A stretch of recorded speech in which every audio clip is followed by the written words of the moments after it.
Hello बच्चों, कैसे हैं आप सभी। उम्मीद करता हूँ बढ़िया ही होंगे। और आज जो है हम अपनी इस सीरीज में आपके लिए लेके आए हैं पी वाई क्यूज, और वो भी किसके, 2020 के। सर आप कहेंगे सर आपने इससे पहले भी 2020 ही बोला हुआ है प्रीवियस वीडियो में, तो मैं आपको बता दूं वो कंपार्टमेंट था, ये मेन एग्जाम का है। ठीक है। और इसी तरह से आपको और सभी जो है बढ़िया वीडियो यहाँ पर मिलती रहेंगी। तो चलिए अपने पहले क्वेश्चंस के साथ हम आपके सामने प्रस्तुत करते हैं अपनी पहली प्रस्तुति, है ना। ठीक है। चलिए, तो ये आज इस वीडियो में मेन है। फर्स्ट क्वेश्चन आपसे कह रहा है, ध्यान से देखिए। Predict the stereochemistry of product formed an optical active alkyl halide undergo substitution reaction by the SN1 mechanism। एक कोई एल्किल हैलाइड है, वो ये सारे कारनामे करता है, तो आपको उसकी सिर्फ एक नंबर में क्वेश्चन नहीं है, स्टीरियो केमिस्ट्री का पता करना है। बहुत आसानी से आप उसको पता कर सकते हैं। ठीक है। आपको मालूम है ऐसे जो मिक्सचर होंगे उसका आंसर हो जाएगा आपका रेसिमिक मिक्सचर। मान लो ये कोई एल्काइल हैलाइड है जिसमें आपका क्या है, C2H5। ठीक, इधर क्या लगा हुआ है, CH3। यहां पर Cl लगा है और H लगा है। अब आप नोटिस कीजिए कि अगर आप इसको करेंगे तो आप इसका क्या कर देंगे, ट्रांसवर्स फॉर्म चेंज कर देंगे, जो कि एक अगर DL फॉर्म, एक D फॉर्म है, तो दूसरी कौन सी बन जाती है, L फॉर्म बन जाती है। तो आंसर हो जाएगा कि उसकी जो है आपकी ऑप्टिकली एक्टिव की वजह से क्या आ जाएगा आंसर, कि ये एक रेसिमिक मिक्सचर होंगे। इतना बड़ा नहीं, सिर्फ रेसिमिक मिक्सचर पर बोर्ड आपको एक नंबर प्रोवाइड कराएगा, कोई नहीं रोक सकता। Question number 2। क्वेश्चन नंबर 2 आपसे बोल रहा है कि नेम द इंस्ट्रूमेंट। ठीक है, नेम बताना है इंस्ट्रूमेंट का, use measuring an angle of a plane polarised light. बहुत आसान है, आप जानते ही है। उसका नाम है पोलरीमीटर। क्या है वो सेपरेटस, उस इक्विपमेंट का नेम है आपका पोलरीमीटर। ठीक है। चलिएगा नेक्स्ट क्वेश्चन, क्योंकि टाइम वेस्ट ना हो इसीलिए बहुत जल्दी से आपको बता रहे हैं। Predict the major product formed when 2 bromopentane reacts with alcoholic KOH। तो आंसर तो ये रहा आपका कि क्या होगा, पेंट 2 इन होगा, लेकिन मैं इसकी रिएक्शन भी लिख के दिखा देता हूं। जब आप देखेंगे ध्यान से तो 2 ब्रोमो बनाएंगे, क्या बनाएंगे, 2 ब्रोमो बनाएंगे, और 2 ब्रोमो क्या है आपका, जो है पेंटेन है, 3 4 और एक 5। ठीक है। अब आपको मालूम है जब हम एल्कोहलिक KOH मिलाते हैं तो हमारा यहां पर क्या क्रिएट हो जाएगा, डबल बॉन्ड। H यहां से जाएगा और Br यहां से हट जाएगा, डबल बॉन्ड क्रिएट होगा तो बन जाएगा पेंट 2 इन। बहुत आसान था, बिल्कुल इजी रहता है, ध्यान कर लेना। और इसमें आपका सेजफ रूल फॉलो होता है, ये आप बहुत अच्छे से जानते हैं। ठीक है, कौन सा रूल फॉलो होता है, सेजफ रूल फॉलो होता है। तो ये आपका एक क्वेश्चन का आंसर, ये भी एक नंबर में ही था, बहुत छोटा सा है। Give one use of CH3 iodoform का यूज पूछा गया है, आप जानते हैं आइडोफॉर्म आपका कैसे एंटीसेप्टिक के फॉर्म में क्या होता है, आपका यूज होता है। ठीक है, बहुत छोटे छोटे से भी क्वेश्चन है इसमें, ध्यान रखिएगा। कहा गया है right the structures of the product formed when anisole आप जानते हैं एनीसॉल का फॉर्मूला ये होता है आपका। ठीक है, ये रिएक्ट करता है किससे, HI से। किससे रिएक्ट करता है, HI से। तो आप जानते ही हैं यहां पर क्या बन जाएगा आपका, ये थोड़ा इसी में लिख दिया मैंने कोई बात नहीं, यहां अलग लिख देता हूं, है ना। ओके, कोई बात नहीं, ये तो इसी के आंसर के ऊपर ही आ गया। ये हमारा फिनॉल है ना, ये हमारा जो है, ओ सॉरी, पहले एनीसोल बनाएंगे, एनीसोल को जब HI से रिएक्ट कराएंगे तब हमारा आपको मालूम है क्या बन जाएगा, फिनॉल बनेगा, और साथ में क्या है, मिथाइल आयोडाइड यानी CH3I बनेगा। ये आंसर होगा इसका, बहुत इजी वे में आप इसको समझ सकते हैं। नेक्स्ट क्वेश्चन में कहा गया है identify which liquid will have higher vapor pressure at 90 degree C in the boiling point of two liquid A, B are 140 degree C and 180 degree C। ठीक है, वेपर प्रेशर एट 90 ATM होगा, या 90 degree C तो नहीं होगा, ATM होगा। चलिए तो आपको पूछा है कि कौन सा, देखिए जिसका बॉइलिंग पॉइंट लो होता है उसका वेपर प्रेशर हाई होता है, जिसका बॉइलिंग पॉइंट लो होता है उसका वेपर प्रेशर क्या होता है, हाई होता है।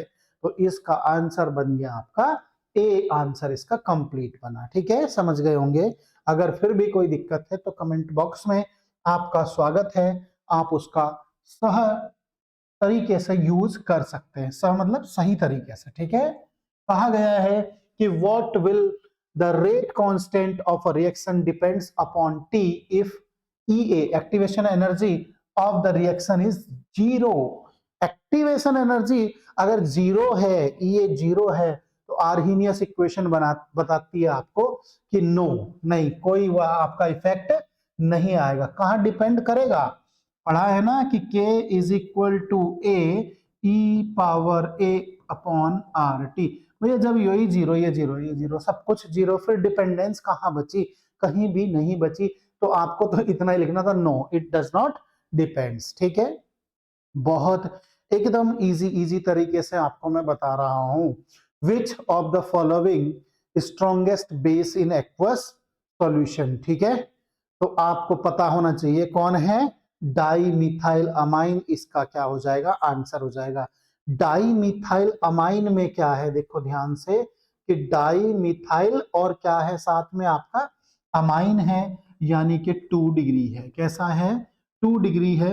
अब जब दो दो इलेक्ट्रॉन डोनेटिंग ग्रुप लगेंगे तो इलेक्ट्रॉन डेंसिटी यहां पर क्या हो जाएगी, हाई हो जाएगी। देख लीजिए आप प्रीवियस ईयर के क्वेश्चन पेपर में से टोटल क्वेश्चंस उठाए गए हैं, आपको मैंने ईयर बता दिया है, आप चेक कर सकते हैं। ये 2020 बोर्ड्स में आपका पूछा गया है।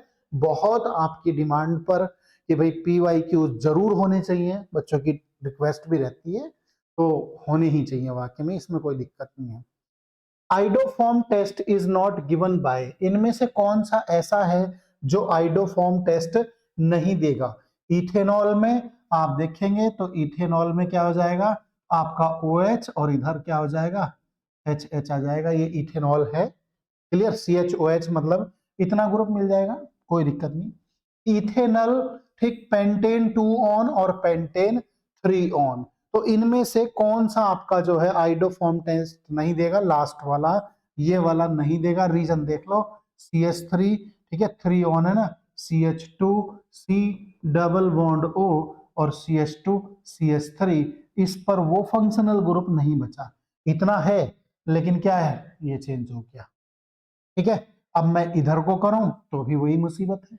इतना अगर होता, ध्यान से देखो, CH3 C डबल O और ये होता, अब एक तरफ कुछ भी लगा दो, जो मन करे वो लगा दो, लेकिन इतना होना जरूरी है। इतना मिल ही नहीं रहा, चाहे उधर से कर लो या इधर से करो, इसलिए ये नहीं देगा। बाकी सब में मिल रहा है तो वो आपको आइडोफॉर्म टेस्ट देंगे। Out of the following transition element maximum number of oxidation state, जिसके पास maximum number of unpaired electron होंगे उसी की आपकी क्या जाएगी, मैक्सिमम ऑक्सीडेशन स्टेट जाएगी। और आप जानते भी हैं ये आपकी कौन सी 3D सीरीज है, इसमें Mn की सबसे हाईएस्ट ऑक्सीडेशन स्टेट जाती है +7, तो आंसर हो जाएगा इसका Mn। बहुत इजी एकदम, देख लीजिए भाई। आप जो कहते हैं ना बहुत भारी पूछा जाएगा, बताया नहीं जाएगा, क्या होगा, कैसे करेंगे, सब इजी है यार, इतना भी टफ ना है कि बताया नहीं जाएगा। समझ गए बात को, कहा है देखो कितना आसान सा IUPAC नेम पूछा है।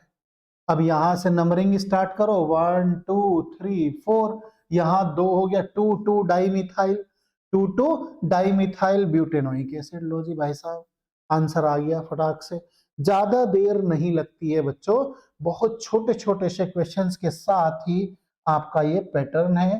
ठीक है, अब आप यहां देख सकते हैं, इसमें आपसे उसने पूछा है कि अजर्सन दिया है कि linkage isomerism arises in the coordination compound because of ambident ligands। Very good, linkage की तो पहचान ही है ये कि एक बार किसी और एटम से लिंक हो और दूसरी बार किसी और से लिंक हो जाए, तो ऐसे वाले के लिए तो एम्बिडेंट लिगेंड की ही जरूरत पड़ती है, क्योंकि यही प्रॉपर्टी एम्बिडेंट लिगेंड में है।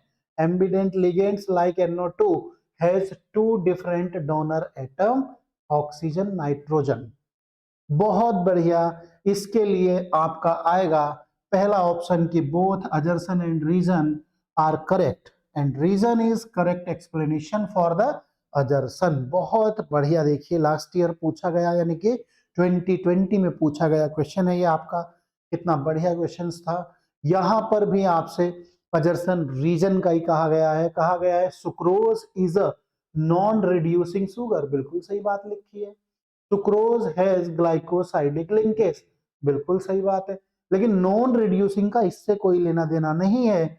इसलिए ऑप्शन नंबर 2 कि both assertion and reason are the correct statement but reason is not correct explanation for the assertion, ये हमारा क्या हो जाना चाहिए, सही हो जाना चाहिए। ठीक है, चलिए ओके।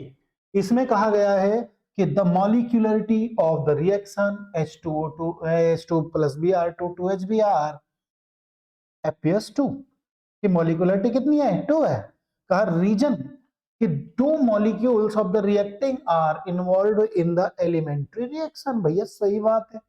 जब हमारी 2 रिएक्टिंग स्पेसीज हैं तो मॉलिक्यूलरिटी भी क्या होगी ऐसी एलिमेंट्री रिएक्शन में, 2 होगी। यानी कि दोनों बात एक दूसरे से रिलेट भी हैं। ऑप्शन नंबर ए सही जाएगा, जिसमें लिखा रहेगा both assertion and reason are correct and reason is a for assertion या appropriate explanation for the assertion. जी ठीक है, करेक्ट स्टेटमेंट है। नेक्स्ट क्वेश्चन पर पहुंचते हैं। इस क्वेश्चन में देखिए आपसे कहा गया है फॉर 5% सॉल्यूशन ऑफ यूरिया, और यूरिया का मोलर मास ये है। यूरिया का फॉर्मूला आप जानते ही हैं, NH2CO NH2 होता है। ये आपको दिया गया है। कहा है कैलकुलेट द ऑस्मोटिक प्रेशर, ठीक, एट इतने केल्विन, और गैस वैल्यू भी दी गई है। देखिए इसमें अगर आप देखें तो मैंने बिल्कुल जैसा जहां जितना नंबर मिलेगा मैंने वो भी आपके सामने मेंशन किया है। सबसे पहले आपने क्या करना है, गिवन लिखना है कि हमको भाई साहब दिया क्या क्या है। ठीक है, ये जरूर लिखिए। ओके, ये लिखें। इसके बाद फॉर्मूला लगा दे ऑस्मोटिक प्रेशर का, pi is equal to CRT। C के प्लेस पर आप जानते हैं सी जो होता है वो N/V के इक्वल होता है, तो pi is equal to N/VRT। Pi is equal to IN ये दे रखा 5% सोल्यूशन के लिए। एक मोलर मास ये दे रखा 60। ठीक है, R की वैल्यू दे रखी है, T दे रखा है भाई साहब, और 0.01 कहाँ के लिए लिखा गया है ये क्लियर है ना। बताओ जल्दी से भाई, जब NB VB RB ये दिया है, ये परसेंटेज की कंडीशन में आया ना ये यहाँ पर, इसकी वजह से उसने लिख दिया इसको, है ना। तो यहां पर आपका आ गया 20। देखो लिखा है, ये भी लिख दिया जाता है कि हाफ मार्क्स में be not compulsory, may be detected for no incorrect unit. अगर यहां पर इनकरेक्ट यूनिट हुई तो आधा मार्क्स टीचर काट सकता है। में बी अगर मैं ना काटूं तो कोई मुझे फोर्स नहीं कर सकता कि तुमने आधा मार्क्स क्यों नहीं काटा। ठीक है, जो कि मैं चाहता भी नहीं हूं कि काटूं। क्लियर, क्यों काटे भाई, छोटी मोटी बच्चे से गलती हो जाती है। ज्यादा बड़ी गलती हो तो आप कह भी सकते हैं एक बार को उसको कि चलो कट कर दो, है ना। जी देखो न्यूमेरिकल का कितना प्यारा सा सॉल्यूशन है। एक न्यूमेरिकल और आ गया आप पे। विसा टुक 2 aqueous solution, one containing इतने ग्राम ऑफ यूरिया, मास यही है, एंड अदर कंटेनिंग इतने ग्राम substance Z in 100 gram of water respectively. What it was observed that both solution, ठीक है, froze at same temperature। Fridge जो होते हैं तो उन्होंने कहा कि मास क्या होगा किसका, आपका जेड का, कैलकुलेट करवा दिया। चलिए देखते हैं, जिसके लिए आप इतना घबराते हैं, और देखिए आंसर कितने प्यारे प्यारे आते हैं। हमने प्रॉपर्टी लगा ली अपनी कॉलिगेटिव कि delta TF is equal to urea, दोनों बराबर कर दिए। क्यों, क्योंकि उसने कहा है भैया, ये कहा it was observe both solution, है ना, फ्रॉज एट द सेम टेम्परेचर। तो हमने लिख दी सबसे पहली बात। फिर हमने यही काम यूरिया के लिए कर लिया, यही काम हमने जेड वाले सब्सटेंस के लिए कर लिया। यूरिया का हमें सब कुछ मालूम है, देखो ऊपर, जेड वाले का सिर्फ हमको MZ मालूम नहीं है, बाकी मालूम है। रखा, कैलकुलेट किया, और आंसर आ गया 342। ठीक है, क्या आंसर आया, 342 ग्राम पर मोल। यहां देखिए हाफ, हाफ, हाफ ये आपकी पार्शियल मार्किंग है, जिसको हम स्टेप मार्किंग भी बोलते हैं। जितना स्टेप करेक्ट उतने मार्क्स आपके, जितना करेक्ट, जितना स्टेप इनकरेक्ट उतने मार्क्स रिड्यूस कर देगा, वो डिडक्ट कर देगा। नेक्स्ट देखते हैं। इसमें आपसे कहा गया है एनालाइज करके बताना है, पहला आंसर देना है कि भैया जी बता दो ऑर्डर क्या है। ध्यान से देखो, ऑर्डर फर्स्ट ऑर्डर रिएक्शन है। क्या है? फर्स्ट ऑर्डर रिएक्शन है। समझ गए? क्लियर? चलिए थोड़ा सा जो है हम इसको कर लेते हैं सही। 1 मिनट, 1 सेकंड का टाइम तो देना ही पड़ेगा यार अब, क्योंकि हमको इसको करना पड़ेगा थोड़ा सा छोटा। ठीक है, ये ज्यादा हो रहा है बड़ा, और इसको हम यहाँ ले आए। जी साहब, तो इसने फर्स्ट आंसर आपसे पूछा था, फर्स्ट आंसर आप दे चुके कि कैसी है, फर्स्ट ऑर्डर रिएक्शन है। देखो ये रहा पहला आंसर, ये फर्स्ट ऑर्डर रिएक्शन है, ग्राफ से आपने पता किया। अब ये यहाँ टच नहीं हुआ, उसने पूछा theoretically can be concentration of the reactant reduce at zero after the time, infinite time? No, no. Reason देखो, due to exponential relation the curve never touch the x axis। इस पर इस बार भी बहुत सारे सैंपल पेपर क्वेश्चनों में questions दिया गया है, तो आप ये मान के चल लो ये V V I M P है ना, ये वाली कहानी याद रखना। एक और आंसर हम बढ़िया से कर चुके हैं। नेक्स्ट पर पहुंचते हैं। नेक्स्ट में कहा गया है गिव द फॉर्मूले of the following compound. In compounds के फॉर्मूले आपको देने हैं।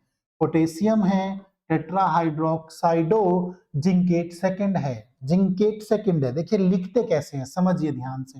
पोटेशियम लिख लिया, है ना, फिर ब्रैकेट लगाया, फिर क्या लिख लिया, टेट्रा हाइड्रोक्सो जिंकेट यानी Zn, और OH का होल 4 लिख लिया। अब इसमें अगर देखेंगे तो आपकी अभी क्या है, ऑक्सीडेशन नंबर सेकंड नहीं बैठेगी। क्यों? क्योंकि K की आप +1 मानोगे, Z की X मानोगे, और यहां हो जाएगी -4, तो ओवरऑल 3 हो रही है, यानी एक अभी कम पड़ रही है ना, ज्यादा हो रही है सॉरी, तो यहाँ K2 कर दो। अब अगर आप देखेंगे तो आपकी ऑक्सीडेशन नंबर आपकी कितनी आ जाएगी, +2। ऑक्सीडेशन नंबर को ही सिर्फ इसमें बैलेंस करने का खेल होता है, आप देख सकते हैं। ठीक है, आंसर आपका ये रहा। और बाबा एक साथ ही प्रकट हो गए दोनों, चलो कोई बात नहीं, अब उसको भी समझा ही देंगे। एक को तो मैंने बता ही दिया कि कैसे करते हैं। अब यहां पर आया दूसरा, इसमें कहा था आपसे क्या कि प्लेटिनम, ठीक, प्लेटिनम हेक्सा अमाइन क्लोजी, और बाहर आप ऐसे लिखोगे फिर से वही, क्योंकि क्लोराइड आपको पता तो है नहीं कितने हैं, यहाँ 4 थोड़ा ही ना लिखा उसने, यहाँ 4 लिख के भी बाहर डायरेक्ट 4 नहीं लगा सकते। ठीक है, यहाँ डायरेक्ट 2 देख के भी डायरेक्ट 2 लगा दोगे तो भी दिक्कत हो जाएगी। क्या करो, फाइंड आउट कर लो, रख करके अपने आप आ जाएगी ऑटोमेटिकली।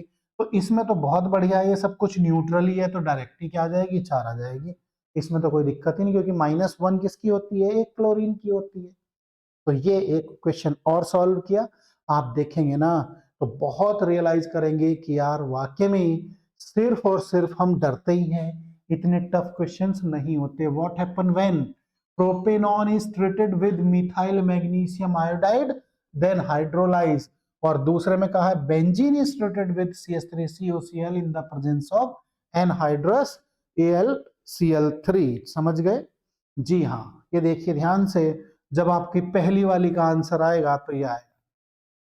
ठीक है, tertiary butyl alcohol is formed, 1 number आपको इस पे मिल जाएगा। टर्सरी क्यों बना, ध्यान से देखो, रिएक्शन पूरी लिख के दिखाऊं कि CH3CO, अब आप समझ गए होंगे।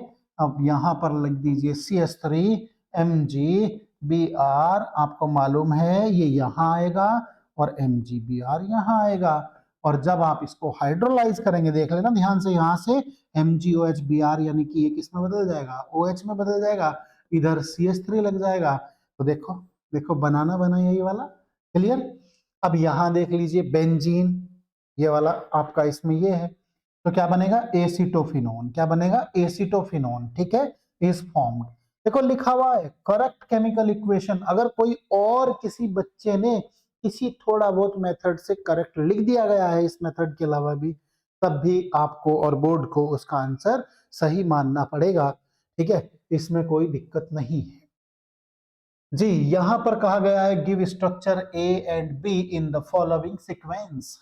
देख रहे हो, इधर देख रहे हो, समझ रहे हो, है ना, समझ रहे हो ना क्या, कि हर एक स्टेप पर आधा आधा नंबर मिलेगा, आधा आधा आधा आधा और ये आधा, समझ गए।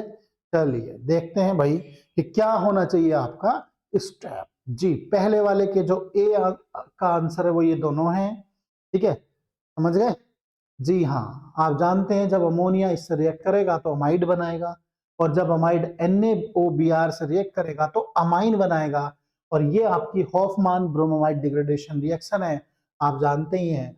अगर मान देखो मैं लिख के दिखा देता हूं कि CH3COOH जब आपका किससे NH3 से रिएक्ट करता है तो क्या करेगा, CH3CH2NH2 ये बनाएगा, ठीक है, इथेनामाइड, क्लियर, इथेनामाइड NH3, यहां से H2O आउट होता है, क्या आउट होता है, यहां से H2O आउट होता है।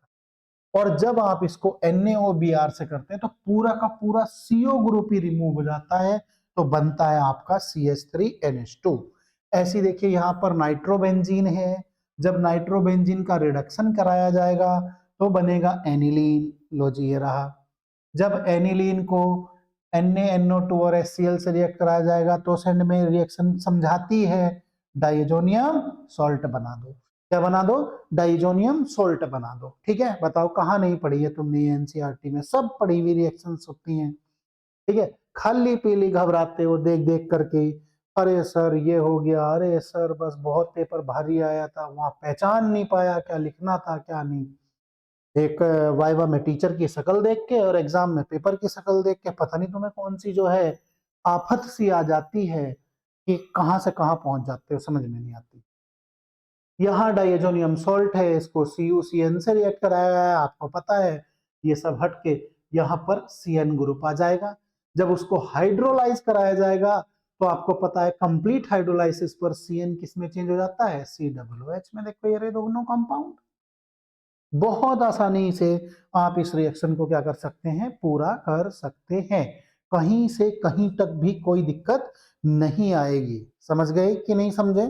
चलिए थोड़ा सा पार्ट और बचा है, ठीक है, थोड़ा वीडियो लेंदी हो जाएगा, लेकिन मैंने इसीलिए आंसर भी लिख लिए थे ताकि ज्यादा टाइम ना लगे और वीडियो को मैं शॉर्ट कर दूं। How will you distinguish between aniline and ethanamine. ठीक है, देखिए एनिलीन और इथेनामाइन लिखा है पहले वाले में कि add NaNO2 followed by phenol और beta naphthol both the compounds aniline form orange red dye while ethylamine does not react. एक नंबर आपका सॉलिड केमिकल टेस्ट है जो कि अमाइन वाले चैप्टर से है। कौन से चैप्टर से है, अमाइन वाले चैप्टर से, आप बड़े आराम से कर सकते हो। यहाँ कहा गया एन, तीनों ही क्वेश्चन उसी से ही लग रहा मुझे। ठीक है, यहां पर भी वही कारनामा कर दिए कि इसमें क्लोरोफॉर्म मिला दो, KH कार्बोलामाइन रिएक्शन याद होगा। एनिलीन इसको देगा आइसोसाइनाइड कंपाउंड को, और दूसरा वाला यानी कि L जो आपका है does not give this test, N methyl aniline does not give this test, क्योंकि एन मिथाइल जब आप बनाओगे ना उसको तो वो हो जाएगा भाई साहब कितने डिग्री, 2 डिग्री हो जाएगा, इसलिए वो नहीं देगा। ठीक है, यहां इनको अरेंज कराया गया है following compounds in decreasing order of their boiling points, butanol, butanamine और ब्यूटेन, यानी कि एल्कोहल क्योंकि उसमें हाइड्रोजन बॉन्ड होता है, और ये आपका फिर क्या है, ब्यूटेन है। शायद आई थिंक ये लास्ट ही होगा, हाँ जी, एक और है भाई, है ना जी। चलिएगा, यहां पर कहा गया है कि give the possible explanation for the following, glucose does not give 2,4 DNP test, क्योंकि उसमें CHO ग्रुप जो है वो आपका क्या होता है, हेमी एसिटल फॉर्म में होता है, फ्री नहीं होता है, नॉट फ्री, इसलिए ये टेस्ट नहीं देता है। ठीक है, the two strands in DNA are not identical but are complementary because hydrogen bond are formed between two specific pair of the bases unit, ये आप जानते भी हैं। ठीक है, तीसरे का देखिए, starch and cellulose both contain glucose unit as monomer yet they are structurally differ. Starch is a polymer, आप जानते हैं अल्फा ग्लूकोज की यूनिट उसमें बहुत सारी जुड़ी हुई होती हैं, जो कि क्या है आपकी ब्रांचिंग में होती है 1,4 लिंकिंग पर, वही आपको इसमें क्लियर बताया है। तो ये बीटा ग्लूकोज की जो है आपकी क्या है पूरी यूनिट होती है। इस तरह से सर एक पेपर में तो बहुत सारे क्वेश्चन आते हैं, आपने इतने कम क्यों लिए हैं, ठीक है, ये आप मुझसे कह सकते हैं और उसका आंसर मैं दे सकता हूं आपको, क्योंकि जो इस साल नहीं आएंगे वो हटा दिए गए, ठीक है, क्लियर। यहाँ देखिए, यहाँ आप देखेंगे भला कितना छोटी सी 3 नंबर का न्यूमेरिकल था, बिल्कुल कितनी आसानी से किया जा सकता था, सीधे फॉर्मूला लगाया है, ठीक है, डेल्टा टी एफ दे रखा है आपको, ध्यान से देखो ये दिया, ठीक है, के एफ पहले अभी भी बता रहा हूं गलती मत कर लेना, डायरेक्ट गिवन जरूर लिखना कि हमें दिया क्या क्या है, आधा नंबर आपको उस पर मिल जाता है, फॉर्मूला लिखने पे आधा नंबर मिल जाएगा, फिर वैल्यू पुट करने पे मिल जाएगा, फिर फाइनली आंसर निकालने पर आपको आंसर मिल जाएगा, सीधा सीधा न्यूमेरिकल था, कोई बहुत ज्यादा टेक्निक नहीं थी, सारे क्वेश्चन से सीधे एकदम इसमें दिए गए हैं, देखो, ठीक है। जी हाँ, यहाँ पूछा गया है कैलकुलेट करने के लिए वैल्यू को आपकी, और कैलकुलेट करने के लिए आप देख सकते हैं यहाँ कितना सीधा डायरेक्ट है, एकदम सीधे लगा दिया, E naught cell is equal to E right minus E left, और सीधी सीधी वैल्यू रख दी जो कि आपको न्यूमेरिकल में गिवन है, आपका एक आंसर आ गया। डेल्टा जी के लिए आपने सीधे फॉर्मूला लगाया, सारी वैल्यू पुट की और आंसर कैलकुलेट कर दिया, ठीक है। पॉल्यूशन फ्री और हाई एफिशिएंसी, ये 2 एडवांटेज पूछे गए थे फ्यूल सेल के, ये देखो ध्यान से, हाफ हाफ हाफ 1 1 1, 5 मार्क्स भाई साहब, 5 मार्क्स, एरिया देखिए आप, 5 मार्क्स के लिए देखिए कितना छोटा सा आंसर, 3 इसके लिए थे, 2 इसके लिए थे, बहुत इजी तरीके से आप 5 मार्क्स को बड़े आराम से कर सकते थे, देखो कितनी आसानी से, ठीक है। तो ये था आपका इसका जो है लास्ट क्वेश्चन। अब इसके बाद, हाँ अभी यार लास्ट बार बार बोल रहा हूं मैं, एक और आ गया प्रकट हो गया, चलो इसका आंसर भी देख लेते हैं। इसमें ये भी अच्छा 5 मार्क्स का था, ये भी आपका, इसमें क्या है देखो, out of the following pairs कहा गया है silver nitrate at 30 degree C और silver wire at 60 degree C कहा है, ठीक है, ग्रेटर कंडक्शन ऑफ इलेक्ट्रिसिटी, तो लिखा है silver wire at 30 degree C, reason दिया है because at temperature decrease resistance decrease, तो कंडक्टेंस इंक्रीज, देखो कितना प्यारा, और ये वेरी वेरी मोस्ट इंपोर्टेंट क्वेश्चनों में से एक है। फिर कहा गया था 0.01 m एसिटिक एसिड सॉल्यूशन और इतने सॉल्यूशन, ठीक है, इन पेयर में से पता करना था कि कौन ग्रेटर कंडक्शन करेगा, तो कहा 0.01 m COOH because on dilution the degree of ionisation increases, पढ़ा भी था कहां पर, ध्यान से देखो, वीक इलेक्ट्रोलाइट में, कहां पढ़ा था, वीक इलेक्ट्रोलाइट में, जब डाइल्यूशन करते थे तो पहले धीरे धीरे इंक्रीज होती थी, फिर इंस्टेंटली इंक्रीज होती थी। KCl solution at this and this, तो KCl solution at 50 degree C ये हायर होगा because at higher temperature mobility of the ion increases।